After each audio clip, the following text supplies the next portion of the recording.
Ele atender. Alô. Yo! E aí? E aí, rapaz, como é que tá? Bom, e você? Eu tô bem, a semana foi meio doida. O que eu te mandei aí, cara, tem bastante coisa pra gente falar.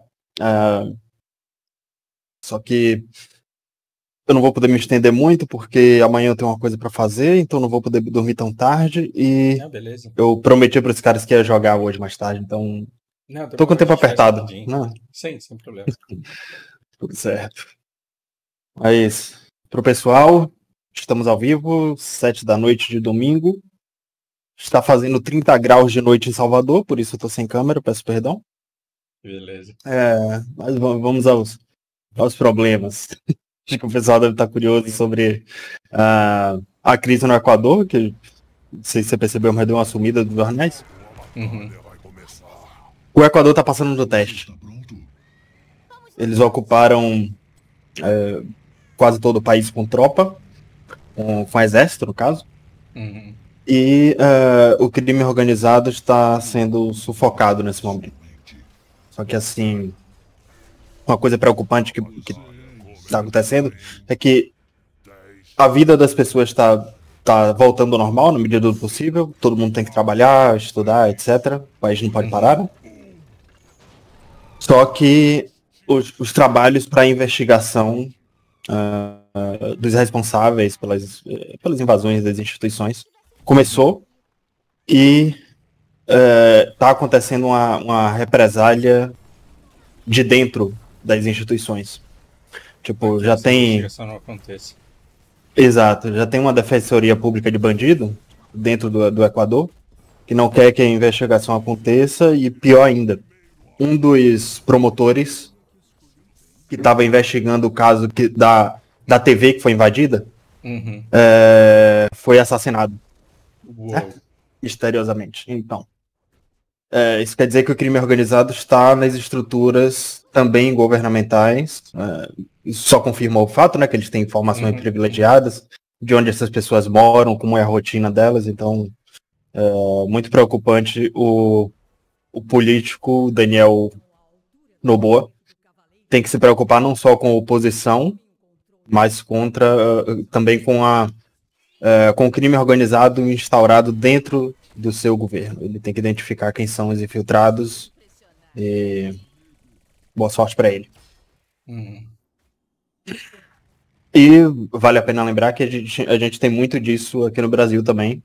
No Brasil inteiro, mais de uma facção tem advogados, juízes, promotores infiltrados, e se a gente passar por um problema parecido, a gente vai ter o mesmo. A gente vai ter problemas desse tipo também. Tá, né? Só para lembrar. E para os problemas geopolíticos, né, que vão além da América Latina, o Brasil não está sendo muito citado, não. Desde aquele apoio que a gente deu oficialmente na África do Sul, quando eu digo a gente, o governo brasileiro, deu a denúncia da África do Sul contra os crimes de guerra de Israel, não teve mais nenhuma notícia que chamasse atenção para o Brasil. Mas é bom a gente falar desse conflito sempre, né? Porque é a história sendo contada diante dos nossos olhos. Tem muitos protestos agora acontecendo em Israel, as pessoas estão. A sociedade civil parece que passou do sentimento nacionalista de vamos dominar tudo.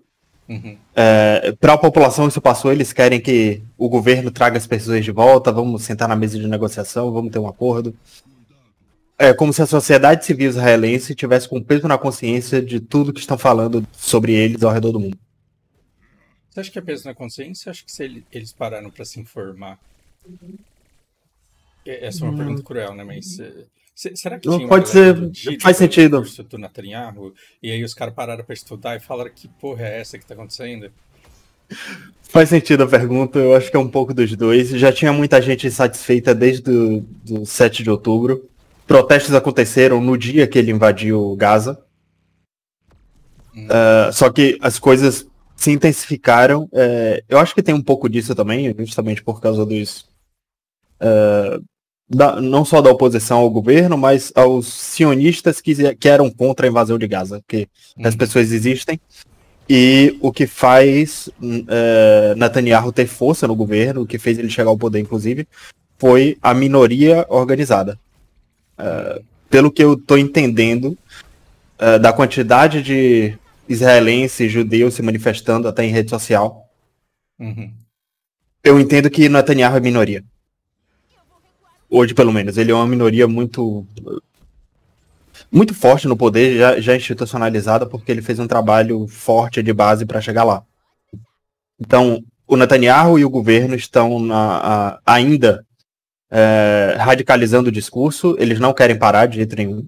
Inclusive, teve aquela citação que eu te mandei durante a semana, do Netanyahu falando que Israel não vai ser uma estrela na bandeira americana, porque os Estados Unidos também estão pressionando Israel a negociar, a fazer uma nova resolução de 2 países, e Israel está se recusando. Tá igual ao Putin na Ucrânia. Como assim o Donbás vai ser negociado? O Donbás é meu. Gaza é minha. Isso aqui vai ser igualzinho a Cisjordânia. A gente vai militarizar isso aqui, vai colocar forças militares, policiais, e vão ter assentamentos de israelenses, de judeus, para controlar a área. Não são exatamente infiltrados, não são espiões, mas são famílias que têm toda a cultura judaica e vão liderar e readaptar a faixa de Gaza para ser mais um território deles, né? E o que a oposição, o que os muçulmanos chamam de apartheid. Enfim, vai da interpretação de quem compra qualquer lado aí, né? Mas para além disso, isso configura um isolamento do governo de Israel com lideranças internacionais. Eu não sei, ainda é cedo para dizer, né? Só se passou uma semana, mas é difícil dizer se a estratégia do Benjamin Netanyahu vai funcionar, dados os sinais do Ocidente. A União Europeia nem se expressou. O único fluxo de caixa que é intermitente lá, por causa do peso na consciência da Alemanha, é justamente da Alemanha. A Alemanha não para de mandar dinheiro para Israel. Mas ninguém se pronuncia a favor, assim, publicamente, em fóruns internacionais, na ONU. Somente os Estados Unidos tentando apaziguar a situação, porque eles... Não porque eu acho que eles se preocupam tanto assim com o Estado de Israel, mas porque eles estão tendo muitos conflitos ao redor do mundo para lidar ao mesmo tempo. Então, não sei, é possível que o Benjamin tenha se colocado numa posição arriscada demais, aquele tudo ou nada, de comprar briga com uma briga muito maior do que ele pode cuidar, esperando que os Estados Unidos venham defender. Só por essa semana já fica difícil acreditar. Já tava fudido, trocou e perdeu. Trucou, a gente não sabe ainda. Se perdeu. É esperar a resposta da galera, né? Se ganhar, todo mundo perde. Ele vai ser um preço que vão estar dispostas a pagar. Se não chegar nele, né? Tem uma notícia preocupante, mas para mim poderia ser muito pior. Israel entrou em conflito direto com o Irã agora. Depois daquele ataque aquela celebração que fizeram ao Soleimani no Irã, eles começaram a se atacar, mas na inteligência.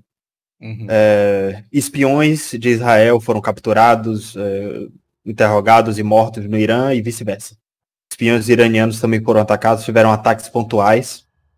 O que é que eu digo que podia ter sido muito pior? Porque uma briga entre espiões, entre inteligência, só morre militar. Né? Sociedade civil é poupada. Mas é preocupante porque Israel e Irã estão em conflito direto agora, né? Claro que isso pode escalar. O discurso dos dois lados é para isso, né?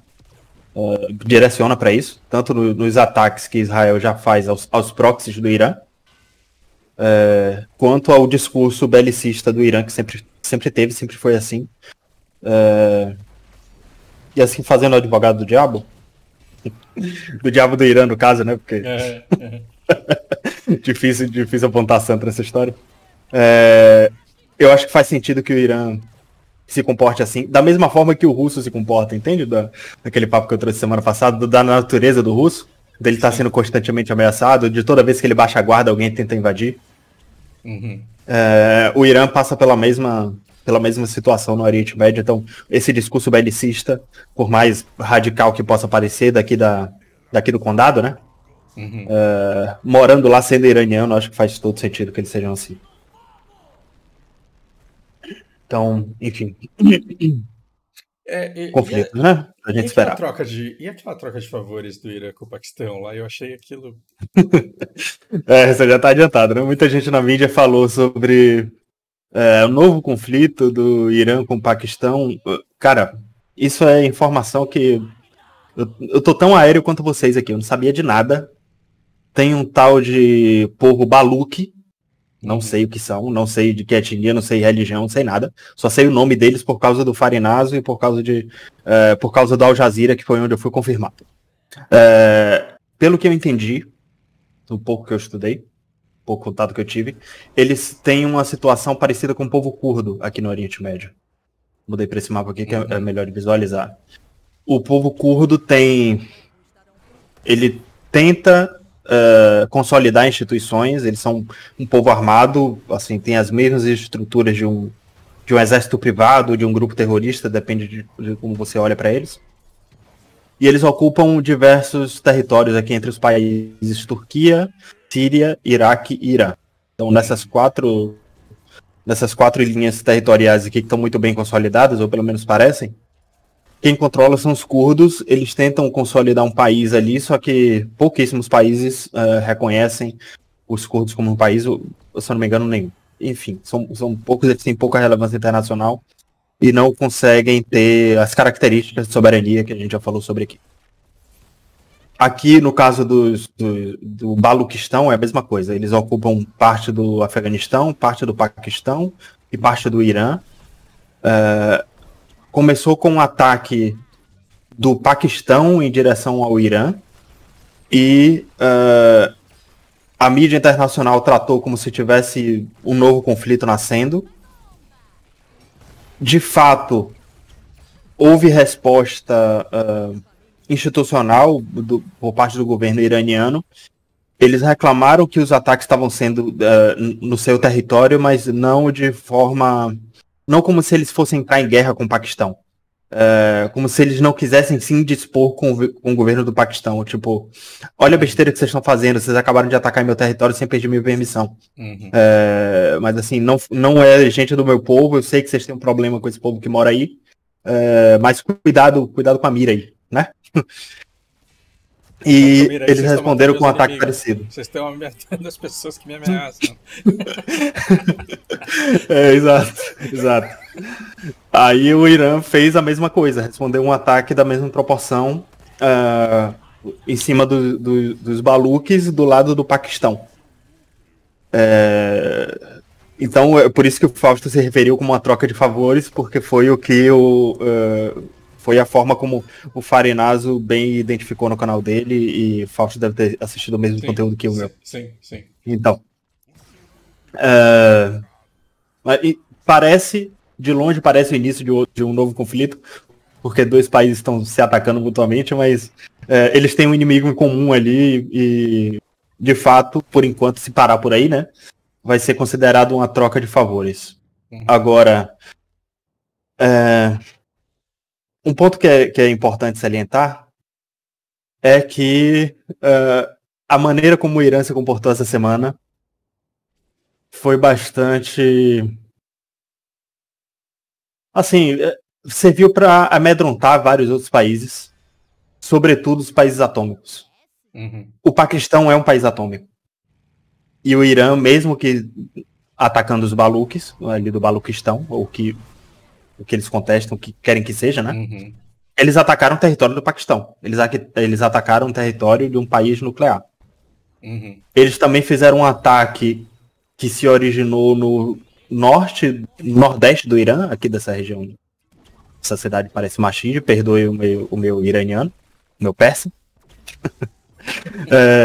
Se originou daqui e caiu na Síria.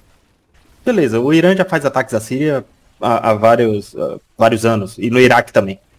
E eles atacaram famílias que têm relações com o Ocidente e que têm mansões instaladas perto de bases militares americanas. Uhum. E são tantas mensagens que esse ataque configura. Por quê? Por que eles atacaram do nordeste do Irã e não daqui da fronteira? Exato, para mostrar que ele tem a capacidade de atacar dessa distância aqui. Isso quer dizer que eles têm plena capacidade de atacar de dentro do Irã até qualquer lugar do território de Israel. Uhum. Essa é uma mensagem.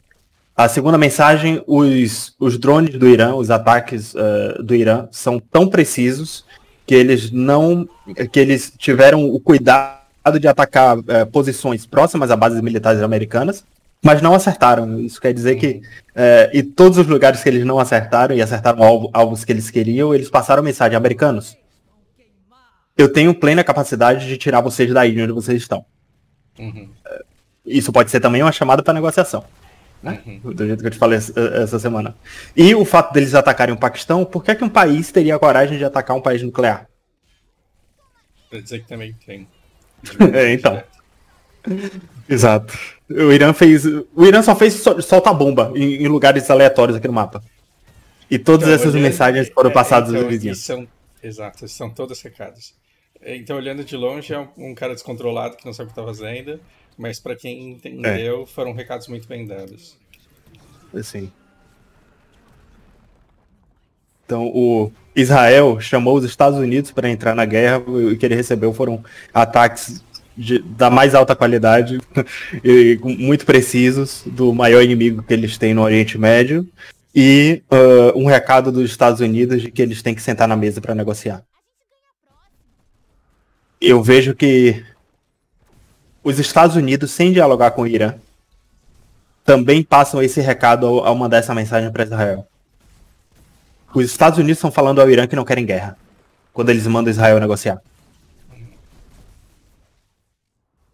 Então é isso, o tabuleiro está dado, está todo mundo muito preocupado com o que está acontecendo, não só aqui, não só com o poderio militar do Irã e as capacidades bélicas que eles mostraram que não devem nada a ninguém. Uhum. E com todo o comércio internacional que está sendo prejudicado pelos Houthis. E agora, para isso aqui, essa semana, os Estados Unidos também fizeram novos ataques, mesmo muito parecido com o da semana passada. Uhum. Ataques muito precisos sobre os Houthis, tendo muito cuidado para não acertar territórios de civis. Aparentemente, poucas informações até agora, né? Porque foi ontem e eu não tive tempo de me aprofundar. Nenhum alvo muito importante foi acertado no Iêmen. Então, eles estão tentando assustar os Houthis, mostrar o poderio militar deles, sem causar tantas baixas, porque isso aqui pode causar uma instabilidade muito maior do que os Estados Unidos podem controlar. Que eu quero dizer, se os Estados Unidos escalarem, se eles fizerem os ataques para cima dos Houthis da forma como eles anunciam na mídia, quer dizer que isso aqui vai ficar tão instável que eles não vão ter capacidade de controlar e que vai voltar como se não existisse canal de Suez. A gente volta uns 500 anos na história e para de usar esse canal, entendeu? Porque ninguém vai ter coragem de passar aí mais. Sabe o que Fausto, aspirante a entusiasta de psicologia, pensa sobre isso? Estou falando besteira aqui, hein, gente, por favor. Eu acho que não passa navio pro ocidente aí nunca mais. Nunca mais vai ter sossego. Eu acho que assim, a gente vai para anos em que o ocidente vai ter que admitir que perdeu, a gente vai ficar à mercê do Oriente, de alguma forma. com guerra ou sem guerra, eu acho que isso vai acontecer. E eu acho que para Israel, para França, para Inglaterra, aí o que vai passar muito caro. Ou não vai passar. Muito bom. E já era. E aí, assim, o que dava vantagem competitiva para o europeu não eram os belos olhos e o belo sotaque deles. Era o controle do território. E perdeu-se o controle do território. E não adianta, pode colocar quantos soldados pode colocar o que quiser, as seguradoras não vão confiar, e o dia que confiarem vai afundar um sem querer aí. Uhum. Isso, assim, não caiam na minha, sou só eu pensando. Cara, pelo comportamento dos Houthis hoje, faz sentido que seja assim. Eu não acredito que os Houthis são simplesmente selvagens do jeito que a mídia ocidental pinta. Justamente porque eles recebem grana e armamento do Irã. Então existe muito jogo de interesse aí. E claro que... Mas assim, o que me deixa puto, assim, porque meu coraçãozinho ainda tá desse lado e eu tô tendo que me conformar com um mundo novo e com um torturador novo, né? O Oriente, ele tá fazendo uma brilhante narrativa de falar que não é Rússia, não é China, não é Oriente, é um bando de aborígene que tá atacando. Porque aí quando o aborígene ataca, você não pode ir lá e resolver a treta com a Rússia. E aí a narrativa, ela cola como uma luva e tem um barbudo burro aqui, o mau caráter aqui, falando, olha lá, ó. Jogaram uma bomba nos Houthis e a gente ganhou porque a gente tem mais poder bélico. Ou seja, o Oriente ele entra na narrativa e a troco de quê? A troco de deixar a população segura para ganhar a eleição. Os caras estão perdendo a guerra para ganhar uma eleição, cara. Porque não estão comunicando. É verdade. Parece os já, tipo, um tributo ali, vou fazer um câmbio, minha torre tá caindo, né? Eu vou lá pegar uma moeda. Não faz sentido. No curto prazo faz. No curto prazo faz, mas você tá pra entregando... família deles faz, sim. Exato. Então os países, as democracias estão morrendo para que determinadas famílias não percam dinheiro. E tá tudo bem, porque o povo tá se sentindo protegido e tá se sentindo do lado do bem, que é o que importa. Então imagina, é isso que vai estar nos livros de história, né? Que assim, a gente... o mundo virou o que Rússia, China e Irã quiseram que ele fosse, porque as famílias mais ricas não quiseram perder suas vantagens competitivas a curto prazo. Foda-se o povo. Não fui eu que falei. E eu estou errado, eu só estou pensando alto, não se provou, por favor. Não, é só porque parece, de longe, olhando daqui do Brasil, parece que eles estão se comportando assim. Foda-se o povo, né? Do jeito que eles dizem que as ditaduras são. Sim. Então. Eu tento raciocinar a respeito do futuro, do que vai ser esse estreito aqui no Golfo de Aden, e no Mar Vermelho, principalmente, e como isso se resolveu no passado. Porque o Egito já esteve na posição dos Houthis. Depois que construiu o canal de Suez, o Egito resolveu dizer que o canal é deles. Coisa parecida aconteceu. Não chegou a ser bélico o negócio, mas eles sentaram na mesa de negociação. O que acontece hoje? Grande parte da riqueza do Egito, boa parte do PIB do Egito, vem das embarcações pagando imposto para pagar, pagando pedágio ali. Eu acho que esse pedágio vai ser dividido com os Houthis. Só que aí abre um precedente perigoso. Exato. Somália, Djibouti, Eritreia, Sudão, Arábia Saudita, todo mundo que tem alcance para acertar navio aqui vai querer o pedaço, senão vai começar de novo. Então é uma posição muito complicada. Os Houthis podem acabar prejudicando todo mundo a longo prazo. Porque a fatia do bolo... O Egito, principalmente, né? O mais prejudicado nessa história vai ser o Egito. A fatia do bolo do Egito, a quantidade de grana que tá todo mundo disposto a pagar para economizar tempo para passar aqui, vai ser dividido entre todos esses países que têm capacidade de atacar os navios. Eu consigo escutar a China falando para a Rússia, falar pro Oriente Médio assim. Então, o Oriente Médio não se fudeu durante todo esse tempo porque os Estados Unidos e a Europa deixaram Iêmen, Somália, Omã, todo mundo fudido na merda para que eles nunca oferecessem ameaça e para que pudesse se passar sem pagar. Não foi isso que eles fizeram? Porque eles poderiam ter desenvolvido essa área, mas fizeram questão de dar dinheiro para grupos atacarem uns aos outros para não deixar eles crescerem, para que eles nunca cobrassem imposto. Não foi esse o jogo do Ocidente? Então, era o manual de instrução da época, né? Na época, sim. Todo mundo fazia então, assim. O que a gente vai fazer? A gente vai pegar esses aborígenes que a Europa e os Estados Unidos fizeram e vamos mantê-los aborígenes armados. Uhum. E aí eles conquistaram o território porque um navio afunda, os Estados Unidos vai lá e joga uma bomba no Iêmen e espera que isso represente uma ameaça para o Iêmen. Eu não entendo esse raciocínio. E por que está fazendo isso? Porque está ficando bonito no jornal. Então, tá bom. Eu conheci o ditado, vou cair, mas vou cair atirando. Tipo, os Estados Unidos está caindo, mas está caindo elegante. Democrático, livre, superior. Sim, mas o fato deles não estarem atacando os Houthis com toda a força significa que eles ainda podem estar com esperança de existir algum tipo de diálogo. Uhum. Tipo, olha o que pode acontecer com vocês. A próxima pode ser na sua cabeça se você não sentar na mesa comigo. E aí cabe ao Irã, que é a quem os Houthis respondem, dizer se isso vai ser, se o que vai sair dessa mesa vai ser vantajoso ou não. E aí, com cada passo desse, você vai desconstruindo a narrativa do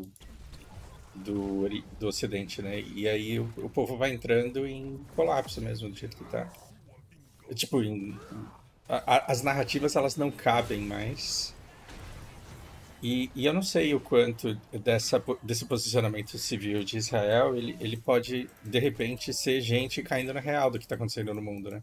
Tipo, saindo da bolha do que é dito pra eles. Eu me pergunto se americano...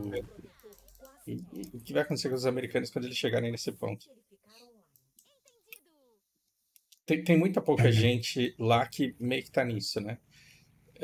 Fico me perguntando se isso vai chegar pra massa, mas aí é ser amai demais, é ser inocente demais.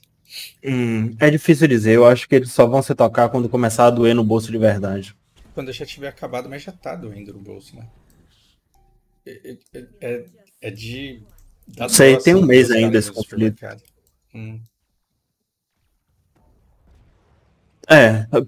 O europeu já sabe o que tá se passando.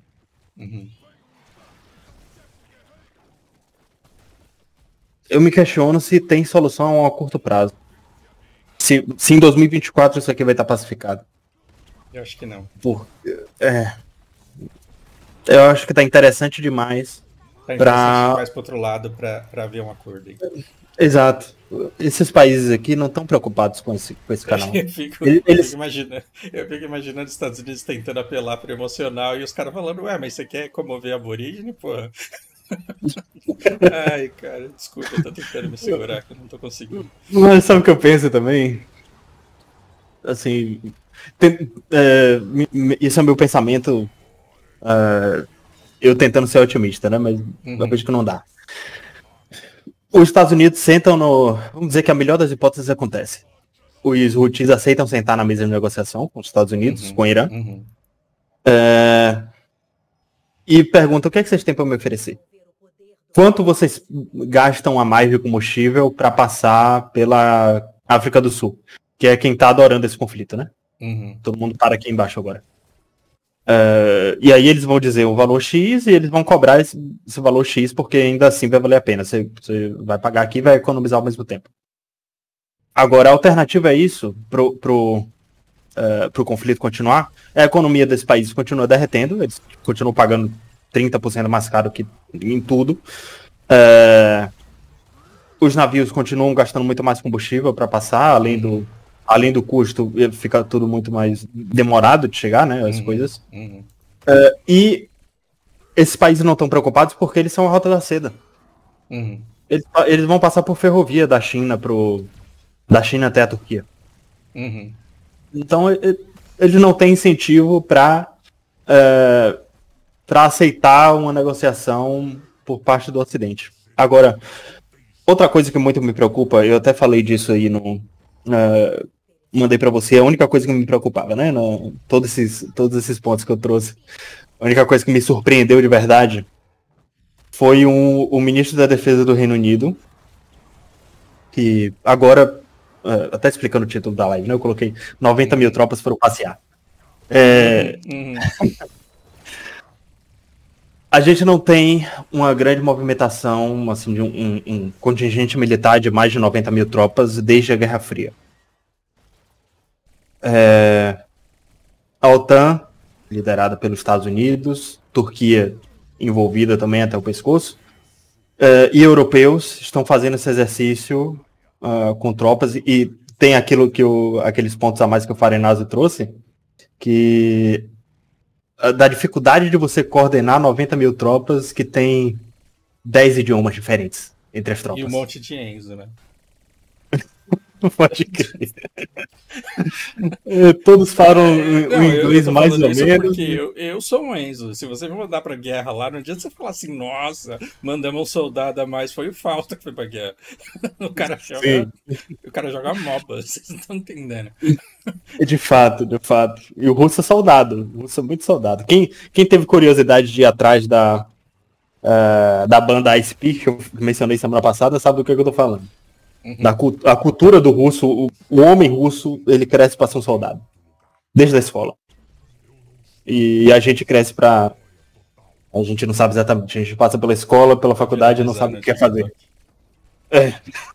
Exato. Então, sim, tem essas 90 mil tropas em exercício. É um momento muito perigoso para o mundo, porque quando tem um grande contingente assim... instabilidades são muito mais perigosas do que o normal.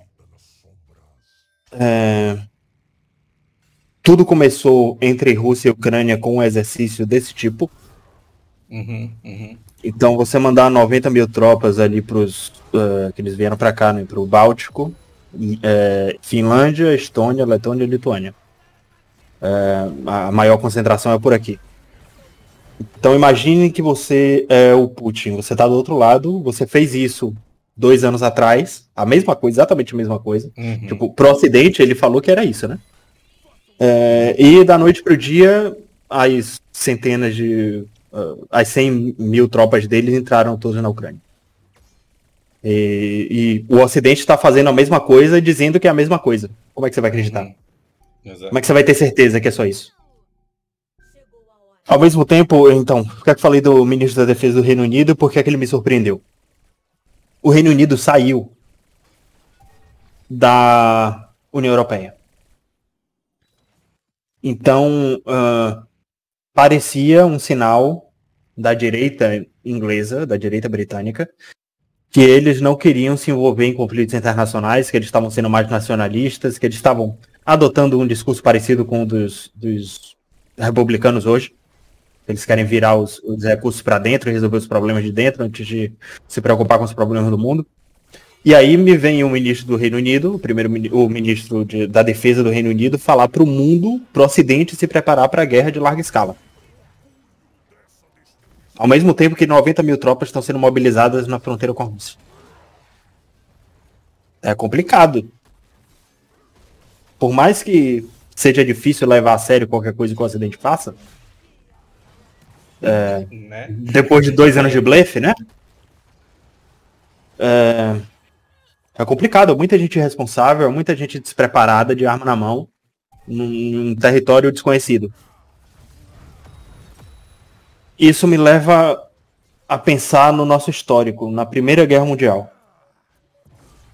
Eu acho que tinha a gente tinha um cenário parecido. Claro que as circunstâncias eram diferentes no sentido das motivações, né? Eles tinham passado pelas guerras napoleônicas. Tava todo mundo horrorizado, de saco cheio de guerra, na Europa principalmente.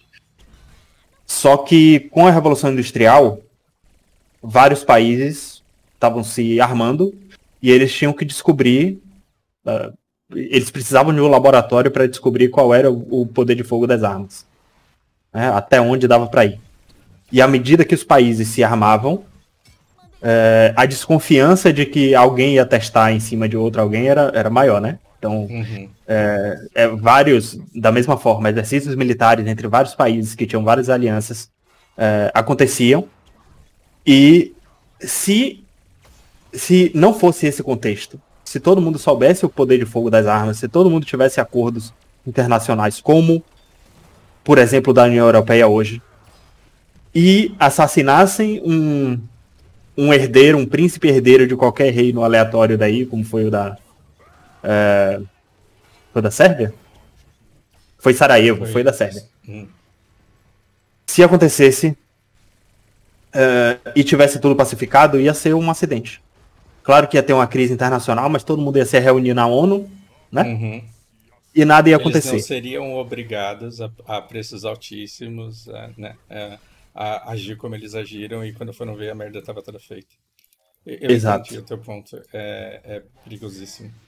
O que é que eu estou dizendo? Se um político importante for assassinado no momento em que 90 mil tropas estão na fronteira do país de origem, na fronteira do país do assassino, eu não sei não.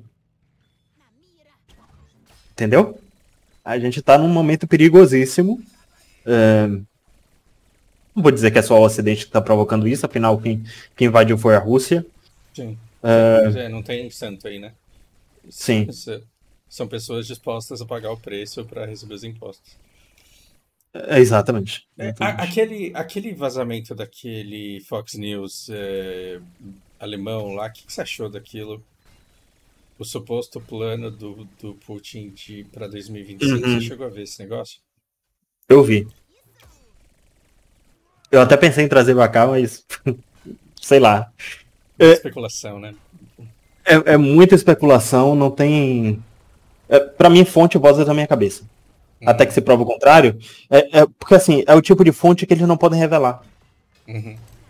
Entendeu? Pode ser absurdo, pode ser algum político teórico muito ideológico que eles confiam, e aí pode ser da esquerda, da direita, não me aprofundei, não sei. Ou pode ser alguém sério mesmo, pode ser de um infiltrado, é o tipo de coisa que a gente não pode saber, simplesmente a gente não pode saber. As pessoas que sabem estão ameaçadas de morte, né? Era melhor não saber dessas informações, se for verdade. O Fausto está falando justamente do plano do Putin para enfraquecer a União Europeia e fazer novas invasões no estilo do que a gente especulou logo quando ele invadiu a Ucrânia, né? Que é justamente daquela... a natureza do russo, aquela natureza de escorpião que é incontrolável de atacar quem está próximo. E de que o vazamento é que já existem planos para ele fazer isso de 2025 para frente, 2026, por aí. É exatamente isso. Pode existir, esse plano pode existir como pode não existir. Eu não acho que seja tão simples assim, entendeu? Eu acho que... Mas, sinceramente, se ele não existir, acho que o Putin falou, nossa, obrigado pela ideia. Porque não é um negócio desse. Eu não acho que seja tão simples quanto parece. Eu não acho que tem uma... O que eu quero dizer? Acho que a melhor maneira de descrever isso é... Eu não acho que o planejamento do Putin seja uma linha. Eu acho que é uma árvore de várias... Sabe? Mas foi um bom teste de espírito para saber a reação e o que pensa o Ocidente, né? Porque agora de graça o Putin vai ficar escutando o que o Ocidente pensa a respeito disso, né? De fato. E aí, do que você tá falando, você entende que pode ser até de infiltrado? Exato. Pode ter sido até um russo que vazou isso para os caras e disse... Vamos ver o que os caras falam sobre isso aqui? Solta esse aqui que é um dos planos para ver como é que eles reagem. O Ocidente é burro demais, pelo amor de Deus. Não acho que seja. Justamente porque as mídias também são todas compradas, também porque elas soltam o que os governos acreditam. A contra-inteligência existe. Entendeu? Às vezes o absurdo que está saindo na mídia ocidental, que eles estão passando para a população, às vezes é o extremo oposto do que o governo está pensando. Às vezes aquilo foi plantado pelos governos também. Entendeu? Então, eu falo isso porque eu sei que os Estados Unidos não chegou na hegemonia global à toa, entendeu? E contra a inteligência os caras são mestres. Desde a Segunda Guerra. Tem um filme legal de vocês verem que é a história de um soldado. Na verdade, a história do corpo de um soldado. Que eles mandaram um bilhete num soldado morto, uniformizado, e deixaram boiando na costa ali da França, para os alemães pegarem. E os alemães viram o bilhete, e o bilhete descrevia uma ordem como se eles fossem desembarcar tropas em um ponto específico do mapa. E era justamente contra a inteligência, era para os alemães acreditarem nisso, acreditarem que aquilo era uma informação vazada de fato. E o desembarque na Normandia funcionou por causa disso. Porque, assim, inquestionável quando os caras são bons, mas parece que esse país não existe mais. Talvez esteja enganado. Talvez faça parte da estratégia deles fingir que esse mundo aí acabou, né? Que o país que... Mas se essa for a estratégia, então os caras estão de parabéns, porque eles estão convincentes. Exatamente. É por isso que eu falo tanto, é cedo pra dizer. É cedo pra dizer pra não falarem que eu errei. Sim, verdade. É o meu supostamente. Aí faço questão de errar. Então, sim, essa é uma possibilidade. É possível que esteja muito mais caótico do que parece. Mas dados os resultados práticos do que está acontecendo, no fim das contas o Ocidente perdeu o território. Mesmo que haja tanta inteligência contra inteligência ainda funcionando, fato é que eles recuaram na Ucrânia. Fato é que eles perderam o controle do Mar Vermelho. Fato é que eles estão morrendo de medo da China invadir Taiwan. Mesmo a China dando vários sinais de que não vão fazer isso. Entende? São muitos pontos de fraqueza no Ocidente simultâneos. E que encorajam o outro lado, que não estava nem tão organizado, nem tão poderoso quanto antes desse conflito. Então os caras estão gastando recurso, os caras estão desgastando o Ocidente e estão avançando suas linhas, estão ganhando território, estão ganhando força. E estão se unindo, né? Por meio dos BRICS e outras OCX e outras instituições, organizações orientais que não conversam com as forças hegemônicas do nosso tempo. Então, tem mais coisa para falar, mas em resumo é isso. Eu não vou me estender muito hoje. Deixa eu ver nas anotações que eu trouxe aqui se tem mais alguma coisa que a gente não pode deixar passar. Tem esse discurso do Macron, que isso foi delicioso de ouvir. Então, isso é um excelente resumo da ópera. Vamos lá. França, que na teoria venceu a Segunda Guerra, né? Contou com a ajuda de todo mundo. Venceu a Segunda Guerra sem soberania, sem exército. Tem bomba atômica, entra no Conselho de Segurança. O Macron fez um pronunciamento falando que a Rússia não pode vencer de jeito nenhum e que tentando incentivar os europeus e até os próprios Estados Unidos a manterem os investimentos, a não perderem a energia diante do inimigo maior que eles têm. Inclusive até, eu acho, pode ter sido em resposta àquele barulho do jornal alemão lá que soltou aquela contra-inteligência russa. Então a resposta dele foi essa. Mas assim, o sinal que passa, o principal, que eu mandei que eu até botei destaque, né? Eu falo desde o início que nós não estamos em guerra com a Rússia. Mas, porra, nada que vem antes do mais importa.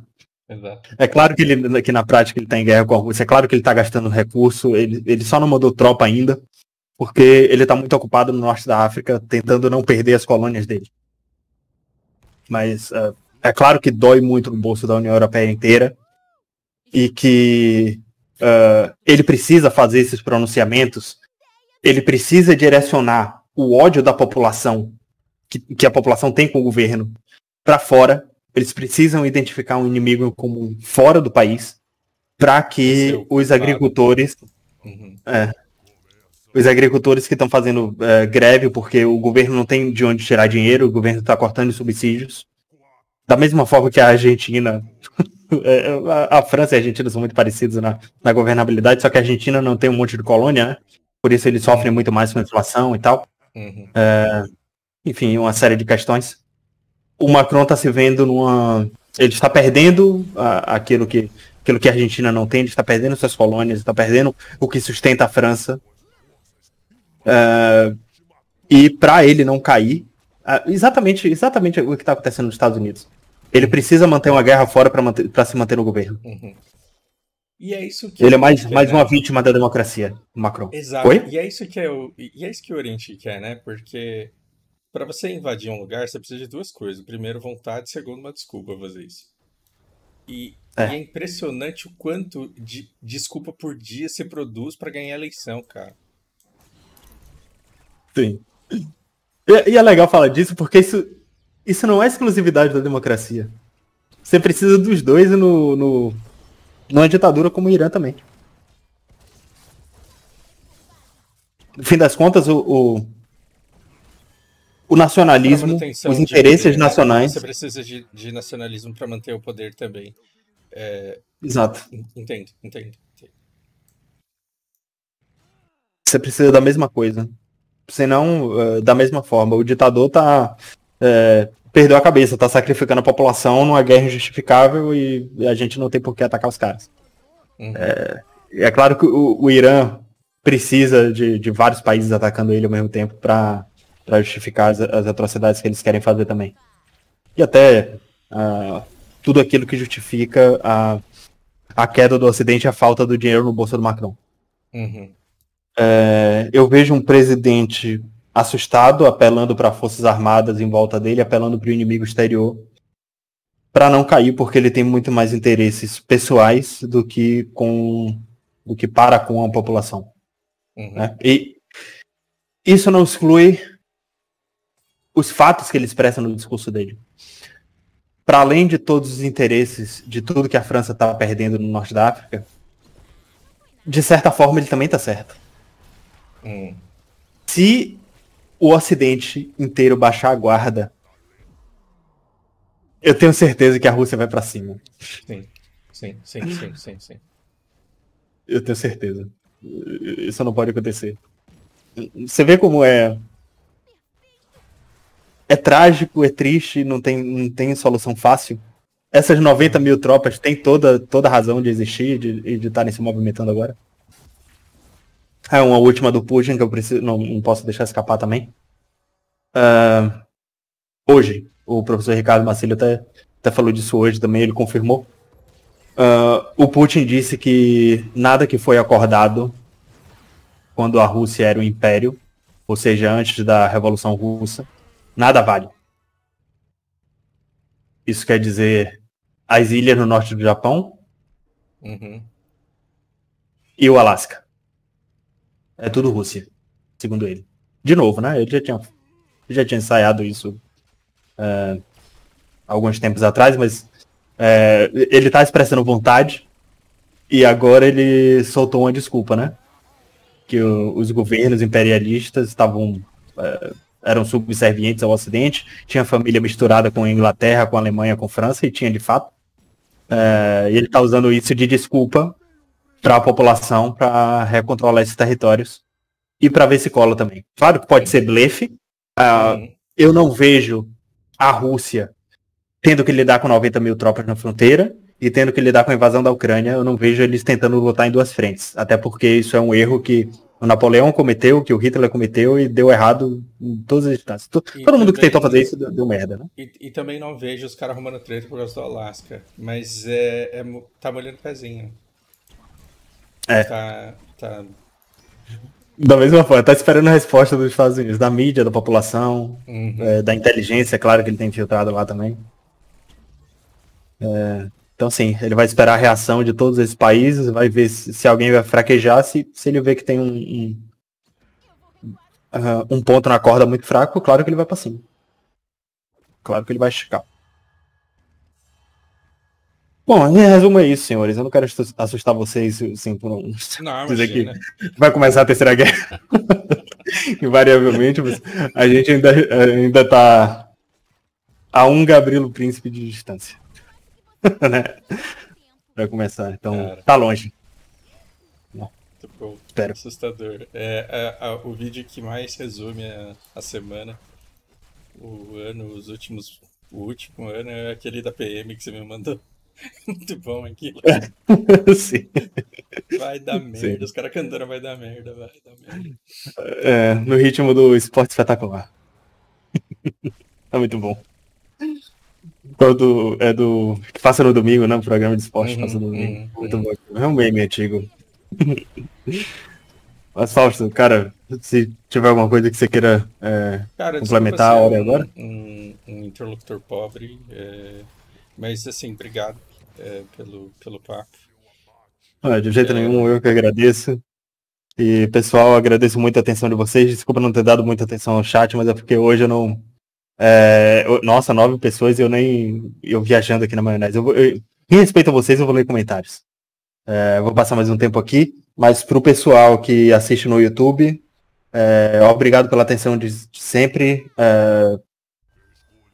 Cogitem assistir essa live ao vivo, porque é interessante, vocês têm a chance de levantar suas dúvidas aqui ao vivo. Muitas vezes, boa parte das conversas são perdidas, porque eu não subo isso pro YouTube, e eu deixo a exclusividade pro chat pra gente ter uma conversa mais íntima aqui, né? Aqui, entre a gente.